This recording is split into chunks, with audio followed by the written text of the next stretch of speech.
Read. Matthew chapter 23, verse 1. 1. Then spake Christ to the multitude and to his disciples, saying, the scribes and Pharisees sit in Moses' seat. The scribes and the Pharisees, the one that teach circumcision, the one that teach the dietary law, the people that teach you should only worship Yahweh, these scribes and these Pharisees are sitting in Moses' seat. And then watch what he tells his disciples and all the multitudes that were following him. Notice what he says to them. All therefore. All, what does all mean? Everything that it is. All therefore. Whatsoever they bid you. Observe. Observe. That observe and do. That observe and do. But do ye not after their works, for they say and do not. So don't follow their works. Don't follow them. Follow their teaching. They're not perfect. They're imperfect. But the message of Moses is perfect. And these scribes and Pharisees are sitting in Moses' seat. So therefore, all whatsoever it be that they bid you to observe, that observe and do. Good God Almighty. Here, the Christ of the New Testament is saying you have to keep all of the commandments. You have to follow Moses' law. And then he goes on further and says that if any of these lying, hypocritical preachers tell you that he came to do away with the teachings of the law, and he came to do away with the teachings of the prophets, he said they are a liar, and they're the least thing on the face of this earth. And then you can read that in Matthew 5:17. Think not that I am come to destroy the law. Notice what he said. He said, I don't know what they've been teaching you in these apostolic churches.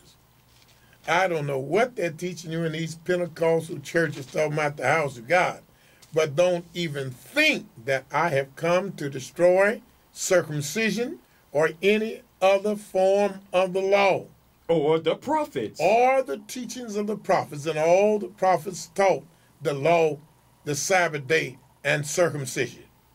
I am not come to destroy, but to fulfill. I have not come to destroy, but to fulfill. Today we got brothers out here calling themselves Messianic Christians and Messianic Israelites. Well, you don't have to say you're a Messianic Christian, because you're a Christian. That means that you follow and worship Christ. So you don't have to say you're a Messianic Christian. But when you say you're a Messianic Hebrew or Messianic Israelite, that means Israelites that know they're Israel, that know they're Hebrew Israelites, but they still worship Christ. Well, I want those brothers to know that if you're worshiping Christ, you're not any kind of Israelite, period. And I want you to know that if you don't teach circumcision, and you know you don't, because I never met a Messianic Israelite that taught circumcision, because that'll be going against the whole New Testament that you claim that you're now embracing. And then if you tell us we got to throw away all the books except these 2 books of Christ, then you're letting us know that all this book, period, is a book that's been tampered with, messed with, and you can't trust anything in it. But notice what it says. Read again. Think not that I am come to destroy the law, or the prophets. I am not come to destroy, but to fulfill. But to fulfill the law. For verily I say unto you, till heaven and earth pass. And heaven and earth hadn't passed yet, brothers and sisters. One jot or one tittle. One dot or one comma. Shall in no wise pass from the law. And shall in no wise pass from the law until all be fulfilled. And all has not been fulfilled. Whosoever therefore shall break one of these least commandments, and shall teach men so, he shall be called the least in the kingdom of heaven. But whosoever shall do and teach them, the same shall be called great. Here he says, whosoever shall do and teach men to keep the least of these commandments, he shall be called the greatest in the kingdom of heaven. Well, that's quite a compliment that the Christ of the New Testament is paying to me and my fellow Israelite brothers and sisters from around the world, because we are indeed teaching men to keep the least of these commandments. And with his own mouth he said, whosoever shall do and teach men to keep the least of these commandments shall be called the what? The least in the kingdom of heaven. The greatest in the kingdom of heaven. But whosoever shall do what?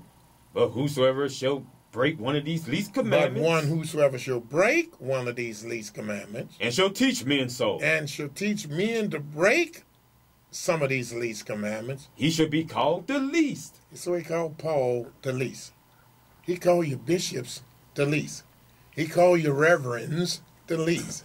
He called your elders at these churches the least. He called them the least thing on this earth. The least thing in the kingdom of heaven. You're nothing, he's saying. And who's making this emphatic statement against you? The one you claim that you're serving. The one that you claim that you're worshiping. He's making all these indictments against Christians, not against Israelites. He told y'all to follow the teachings of the Pharisees and Sadducees. He told you that.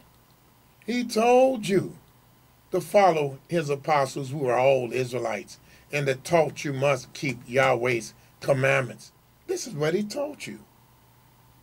So you see, what you're being taught today is a bunch of sweet stuff out of your preacher's mouth, but it's not the doctrines that Christ was teaching. Did you know that the Christ of the New Testament, he also taught that you should not pray to him? And do you know I couldn't find one verse in the New Testament where he told men to pray to him? But this is how he taught everybody that believed into him. Here's how he taught that they should pray. Go to Matthew, the 6th chapter.